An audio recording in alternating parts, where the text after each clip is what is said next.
Dear students, welcome to online classes. जैसा कि आप सभी को पता है, कोविड-19 की वजह से हमारे स्कूल द्वारा संचालित ऑफलाइन क्लासेज बंद हो गई थी, जिसके लिए स्कूल द्वारा यूट्यूब चैनल के माध्यम से ऑनलाइन क्लासेज चलाई जा रही है, जिसमें क्लास 10th और 12th के स्टडी मटेरियल को उपलब्ध कराया जा रहा है। क्लास 10th का जो स्टडी मटेरियल है वह 8 बजे आप लोग को क्लास के माध्यम से तथा 12th का जो है वह 12 बजे दिन में आप लोग को ऑनलाइन क्लास के माध्यम से उपलब्ध कराया जा रहा है। अगर आप इस चैनल का, इस क्लास का आनंद लेना चाहते हैं तो आप इस चैनल को सब्सक्राइब कर लें और साथ में बेल आइकन को दबा दें, जिससे मेरे द्वारा डाले गए जो भी वीडियो है सबसे पहले आप तक पहुंच सके।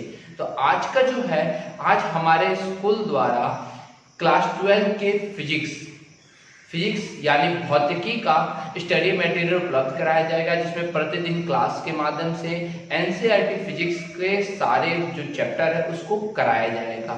तो एनसीईआरटी फिजिक्स की बुक आप सभी के पास होगी ही, तो आप सभी के पास अगर एनसीईआरटी बुक नहीं है तो आप उसको नेट पर से डाउनलोड कर सकते हैं। नेट पर से आप डालिएगा एनसीईआरटी बुक, सीबीएसई में वाले साइट पे जाइएगा, एनसीईआरटी बुक डालिएगा तो आपको मिल जाएगा।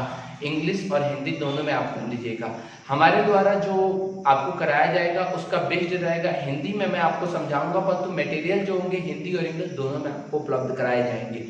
ठीक है, तो अगर आप हिंदी मीडियम भी हैं तो भी आपके लिए कोई दिक्कत नहीं है, और इंग्लिश मीडियम है तब भी आपके लिए कोई दिक्कत नहीं होगा।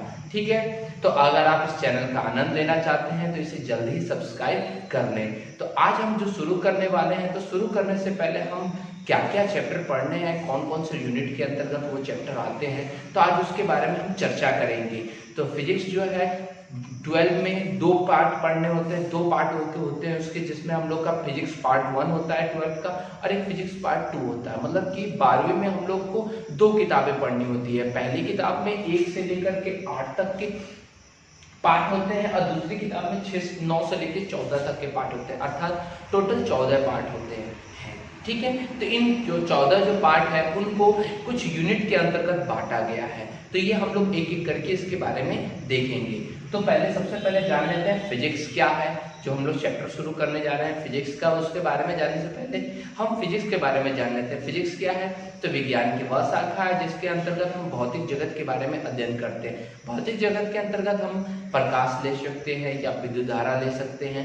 इनसे संबंधित घटनाओं के बारे में जब हम अध्ययन करते हैं, इनसे संबंधित यंत्रों के बारे में अध्ययन करते हैं, तो वो हमारी शाखा क्या कहलाती है? फिजिक्स कहलाती है। अब एक एक करके हम लोग फिजिक्स के सारे जो भी चैप्टर हैं उसके बारे में देखते हैं। तो फिजिक्स के अंतर्गत टोटल 14 चैप्टर पढ़ने हैं, जैसे कि मैंने अभी आपको बताया कि 2 आपकी बुक रहेंगी। तो पहला जो चैप्टर है उसका नाम है विद्युत आवेश तथा क्षेत्र, इलेक्ट्रिक चार्ज एंड फील्ड। इसमें हम लोग विद्युत आवेश के अंतर्गत विद्युत आवेश के लिए कूलॉम का नियम पढ़ेंगे, और विद्युत क्षेत्र के लिए गॉस का प्रमेय पढ़ेंगे। ये दोनों बहुत इंपॉर्टेंट इसका टॉपिक है, और उसके बाद छोटा मोटा इसमें थोड़ा सा और टॉपिक मिल जाएगा। फिर है स्थिर विद्युत विभव तथा धारिता। स्थिर विद्युत विभव के मतलब कि जब आवेश को एक स्थान से दूसरे स्थान तक ले जाया जाता है तो जो कार्य करना पड़ता है वो विभव कहलाता है। और वो विभव जो होता है वह क्या होता है, किसी भी चालक में का विभव क्या होता है, या संधारित्र की धारिता क्या होती है, इन दोनों के बारे में हम संधारित्र और चालक के विभव और धारिता के बारे में हम लोग सेकंड नंबर पार्ट में पढ़ेंगे। नेक्स्ट है हमारा विद्युत धारा। तो ये जो पहला और दूसरा जो पार्ट आप देख रहे हैं, ये दोनों मिलकर के एक यूनिट का निर्माण करते हैं। फर्स्ट यूनिट होता है जिसका नाम होता है इलेक्ट्रोस्टैटिक्स, अर्थात स्थिर वैद्युतिकी। तो ये दोनों जो पार्ट है वो दोनों स्थिर वैद्युतिकी के अंतर्गत पार्ट होंगे। ठीक है, और अगर अदर बुक का आप इस्तेमाल कर रहे हैं तो उसमें आपको कहीं 2 से अधिक भी पार्ट मिल सकते हैं, 4 पार्ट मिल सकते हैं। जैसे भारतीय भवन का यूज कर रहे हैं तो उसमें 4 पार्ट अलग अलग करके बताया गया है, परंतु वो एनसीईआरटी की बुक में ये दोनों पार्ट अलग अलग है, 1 और 2 नाम से है। तो ये दोनों फर्स्ट यूनिट के अंतर्गत आते हैं, जिसका नाम होता है स्थिर वैद्युतिकी। नेक्स्ट है हमारा विद्युत धारा, जिसको हम लोग करंट इलेक्ट्रिसिटी भी कह सकते हैं। विद्युत धारा यहाँ पे क्या है कि जब आवेश को प्रवाह किया जाता है तो उसकी समय दर को विद्युत धारा कहते हैं। और यह विद्युत धारा किस प्रकार से चालक में एक स्थान से दूसरे स्थान तक जाती है, जिसके लिए हम लोग को ओम का नियम पढ़ना है। फिर उसको थोड़ा सा और आगे चल के हम लोग किरचॉफ का नियम पढ़ेंगे, हीट सेतु पढ़ेंगे, विभव मापी पढ़ेंगे। इसके अंतर्गत विद्युत धारा कुछ उसके यंत्रों के बारे में हम लोग अध्ययन करेंगे। तो ये हमारा सेकेंड यूनिट होगा। कौन सा यूनिट होगा? सेकेंड यूनिट, जिसका नाम भी करंट इलेक्ट्रिसिटी होगा, अर्थात धारा विद्युत ही होगा। ठीक है, नेक्स्ट है हमारा 4th नंबर जो है वह है गतिमान आवेश और चुंबकत्व। और चुंबकत्व एवं द्रव्य, यहाँ पे हम लोग जो पढ़ेंगे, जब आवेश किसी भी चालक में गतिमान होता है तो उसके चारों ओर कुछ ना कुछ विद्युत धारा के प्रवाह के कारण उसके चारों ओर चुंबकीय क्षेत्र उत्पन्न होता है। वह चुंबकीय क्षेत्र विद्युत धारा के कारण उत्पन्न होता है, तो इसलिए विद्युत धारा का इसको चुंबकीय प्रभाव भी कहा जा सकता है। तो विद्युत धारा के चुंबकीय प्रभाव में हम लोग यहाँ पर पढ़ेंगे कि किस प्रकार से किसी चालक में विद्युत धारा उत्पन्न होती है और उसके चारों चुंबकीय क्षेत्र उत्पन्न होता है। और उसी के अंतर्गत हम चुंबकत्व के कुछ गुण के बारे में जानेंगे कि चुंबकत्व क्या होता है, किसी पदार्थ का चुंबकत्व किस प्रकार होता है, इसके अंतर्गत प्रणालिका, टोरॉइड, इसके बारे में अध्ययन करेंगे। तो ये जो हाँ इसमें और चल कुंडली, गैल्वेनोमीटर है, ये सब के बारे में भी हम अध्ययन करेंगे। तो ये दोनों जो होगा, ये दोनों मिलकर के एक यूनिट बनाएंगे जिसका नाम होगा, क्या नाम होगा, इलेक्ट्रिसिटी, विद्युत धारा का चुंबकीय प्रभाव और चुंबकत्व। ठीक है, तो ये गतिमान आवेश, चुंबकत्व, चुंबकत्व एवं द्रव्य दोनों मिलकर के एक यूनिट बनाएंगे जो यूनिट नंबर 3 होगा। नेक्स्ट है हमारा वैद्युत चुंबकीय प्रेरण, इलेक्ट्रोमैग्नेटिक इंडक्शन, और 7वां नंबर है प्रत्यावर्ती धारा, अल्टरनेटिव करंट। ये दोनों जो है एक यूनिट का निर्माण करते हैं जिसे हम लोग वैद्युत चुंबकीय प्रेरण और प्रत्यावर्ती धारा यूनिट नाम से जानते हैं। ठीक है, इसमें हम लोग क्या पढ़ेंगे कि विद्युत चुंबकीय जब क्या कहते हैं, चुंबकीय क्षेत्र में विद्युत धारा प्रवाहित की जाती है तो उसके चारों ओर प्रेरित धारा उत्पन्न होती है। मतलब कि जब चुंबकीय क्षेत्र में किसी चालक को घुमाया जाता है उसके धारा चारों ओर एक विभव उत्पन्न होता है, वह विभव एक धारा उत्पन्न करता है, वह प्रेरित धारा होती है, उसी को हम लोग विद्युत चुंबकीय प्रेरण कहते हैं। तो ये विद्युत चुंबकीय प्रेरण कैसे होता है, इसके लिए हम लोग फ्राइडे का नियम भी पढ़ेंगे, विद्युत चुंबकीय प्रेरण का नियम। ठीक है, इसके अंतर्गत इसके बाद नेक्स्ट जो हमारा प्रत्यावर्ती धारा है, तो प्रत्यावर्ती धारा के गुण क्या है, किस प्रकार से उसमें किसी चालक में प्रत्यावर्ती धारा LC परिपथ में किस प्रकार जाती है, LCR में किस प्रकार जाती है, इसके लिए प्रतिबाधा का व्यंजक, ये सभी इसके अंतर्गत हम पढ़ेंगे। मतलब प्रत्यावर्ती धारा के अल्टरनेटिव करंट के टोटल गुण के बारे में हम लोग इसमें अध्ययन करेंगे। तो ये दोनों मिलकर के एक यूनिट बनेगा, यूनिट नंबर 4 रहेगा। ठीक है, अगला जो है वैद्युत चुंबकीय तरंगे, ये बहुत ही छोटा सा टॉपिक है जिसमें हम लोग वैद्युत चुंबकीय तरंगों के बारे में अध्ययन करेंगे, जिसमें हम लोग देखेंगे कि जो विद्युत चुंबकीय तरंगे होती है, जैसे कि अल्फा किरणें, गामा किरणें या एक्स किरणें, ये सभी जो होती है वो विद्युत धारा और चुंबकीय दोनों के तरह व्यवहार करती है, दोनों एक दूसरे के पैरेलल होते हैं। तो इसके बारे में हम लोग यहाँ पे अध्ययन करेंगे, बहुत ही छोटा पार्ट है ये, तो इसमें बिल्कुल कम से कम यूनिट है, बस छोटा सा पार्ट है, तो इसको एक यूनिट के अंतर्गत हम वैद्युत चुंबकीय तरंगों के यूनिट नाम से ही इसको हम लोग अलग पढ़ेंगे, जो 5th नंबर यूनिट होगा। ठीक है, यहाँ तक आपकी जो 1 से 8 तक का है वो आपके पार्ट 1 में हम लोग को पढ़ना होगा, जो बहुत ही इंपॉर्टेंट होगा। इसके बाद से 9वां जो है वो हमारे को पार्ट 2 में पढ़ना होगा, बुक नंबर पार्ट 2 जो होगा उसमें हम लोग को इसके बारे में पढ़ना होगा। 9वां नंबर जो है वो है किरण प्रकाश की एवं प्रकाशीय यंत्र।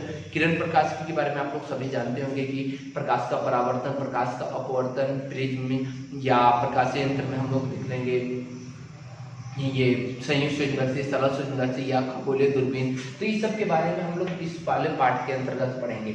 और तरंग प्रकाश की में विद्युत चुंबकीय जो प्रकाश होता है वो तरंगों की तरह भी व्यवहार करता है, जिसके अंतर्गत हम लोग द्विस्लिट प्रयोग भी पढ़ेंगे और उसके बाद हम लोग हाइगेंस के तरंगिका का सिद्धांत भी पढ़ेंगे। तो तरंग प्रकाश की और किरण प्रकाश की दोनों मिलकर के एक यूनिट का निर्माण करते हैं, जो यूनिट नंबर हमारा होगा 6, जिसका नाम होगा ऑप्टिक्स। जिसका नाम क्या होगा, ऑप्टिक्स, अर्थात प्रकाश की। पहला होगा किरण प्रकाश की, दूसरा होगा तरंग प्रकाश की। ठीक है, नेक्स्ट है विकिरण तथा द्रव्य तरंगों की द्वैत प्रकृति। जो द्रव्य तरंगे होती है, जैसे किसी पदार्थ से जो भी तरंगे निकलती है वो द्वि प्रकार की प्रकृति करती है, एक वह किरण की तरह वो करती है, दूसरा नंबर वो तरंग की तरह, मतलब कणों की तरह और तरंगों की तरह दोनों की तरह व्यवहार करती है। ये हम लोग को यहाँ द्रव्य की द्वैत प्रकृति पढ़नी होगी। ठीक है, द्वैत प्रकृति जब हम पढ़ेंगे तो इसी में प्रकाश विद्युत प्रभाव जो है, फोटो इलेक्ट्रिक इफेक्ट जो आइंस्टाइन द्वारा दिए गए थे, इसके बारे में हम लोग इसमें अध्ययन करेंगे। ठीक है, तो ये वाला जो है ये 11 से लेकर के जो 14 तक है, ये सभी जो है ये हमारी मॉडर्न फिजिक्स का एक पार्ट होता है, इसलिए इसको यूनिट नंबर 7 दिया जाता है। ये इसको हम लोग मॉडर्न फिजिक्स कहा जाता है। मॉडर्न फिजिक्स मतलब आधुनिक भौतिकी। आधुनिक भौतिकी के अंतर्गत हम लोग 11, 12, 13, 14 और एक और चैप्टर इसमें नहीं दे रखा है, वो 15 नंबर चैप्टर। ये 5 चैप्टर हम लोग आधुनिक मॉडर्न फिजिक्स के अंतर्गत पढ़ेंगे। ठीक है। इसमें क्या हुआ कि जब पदार्थ की जो द्वैत प्रकृति देखी गई कि पदार्थ किरण की तरह वो कण की तरह व्यवहार करता है, पदार्थ के कण जो कणों की तरह व्यवहार गमन करते हैं और तरंगों की तरह भी गमन करते हैं। तो ये दोनों प्रकृति के बारे में हम लोग इसमें अध्ययन करना होगा।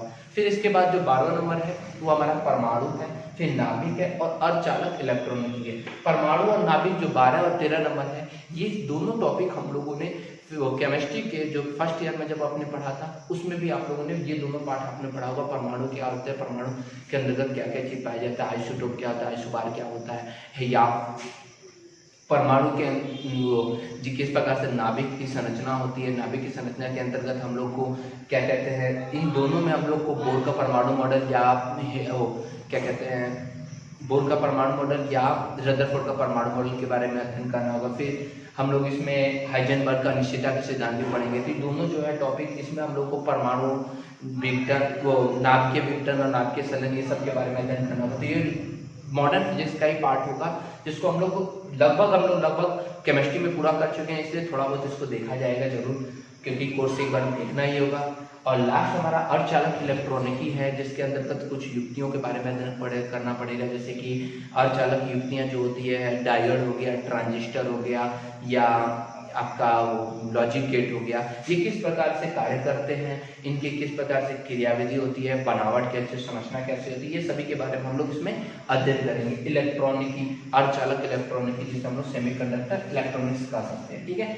और एक और जो पार्ट है 15 नंबर पार्ट जो है जो कि आपकी किताब में नहीं है, वह है, उससे बहुत सारे क्वेश्चन आते हैं, वह है संचार व्यवस्था।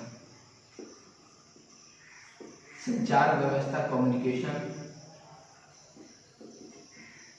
Communication system.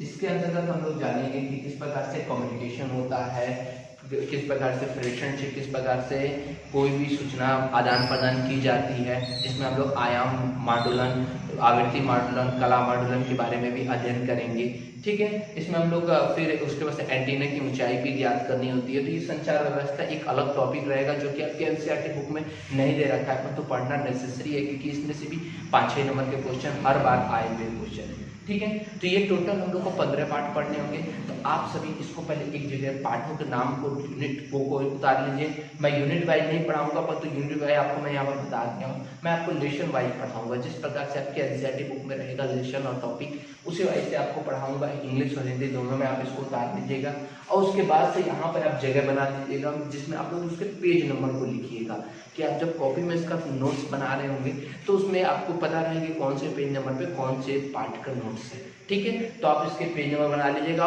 फर्स्ट जो है ये इंडेक्स टाइप में बना लीजिएगा, जिसमें हम लोग केवल पार्ट के नाम रखेंगे और उसके संबंधित आपके कॉपी के पेज नंबर रहेंगे, ठीक है। तो आप इसको पहले अच्छे तरह से कर लीजिए, और अगर आपके पास बुक नहीं है तो बुक का इंतजाम कर लीजिए, नेट से डाउनलोड कर लीजिए, या आप बुक आप स्टॉक से भी आप खरीद सकते हैं, ठीक है। तो दोनों चीज़ आपको करके आप बुक कर लीजिए। कल से हम लोग रेगुलर वाइज इस के सभी के बारे में एक एक करके टॉपिक, एक एक पार्ट को लेकर के हम लोग प्रत्येक टॉपिक को सॉल्व करेंगे और प्रत्येक टॉपिक का एक नोट्स भी बनाते चलेंगे, ठीक है।